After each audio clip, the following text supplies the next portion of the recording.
Figure വരയ്ക്കാനായിട്ട് തന്നെയായിരിക്കും മിക്കവാറും ക്വസ്റ്റ്യൻ ചോദിക്കും. അപ്പോൾ ഇത് വളരെ സിമ്പിളാണ് ആക്ച്വലി വരയ്ക്കാൻ. നിങ്ങൾ എന്ത് ചെയ്യുക, ഇഷ്ടമുള്ളിടത്ത് ഒരു ലൈറ്റ് റേ വരയ്ക്കുക. ഇഷ്ടമുള്ള ചെരുവിൽ വരച്ചോ.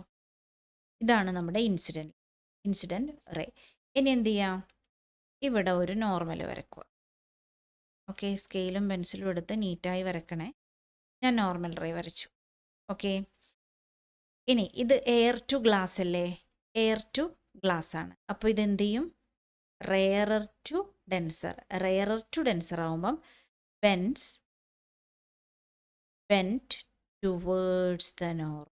കണ്ടോ, നോർമലിൻ്റെ അടുത്തേക്ക് വന്നു. ഇത് ഇല്ലായെങ്കിൽ ഇത് ഇങ്ങനെയല്ലേ പോണ്ടേ അല്ലേ. അപ്പം നോർമലിൻ്റെ അടുത്തേക്ക് വന്നു. ഇനി ഇവിടെ നമ്മൾ എന്ത് ചെയ്യണം, ഇവിടെയും നമ്മൾ നോർമൽ വരക്കണം. പോയിന്റ് ഓഫ് ഇൻസിഡൻസ് വരുന്ന സ്ഥലത്ത് നമ്മൾ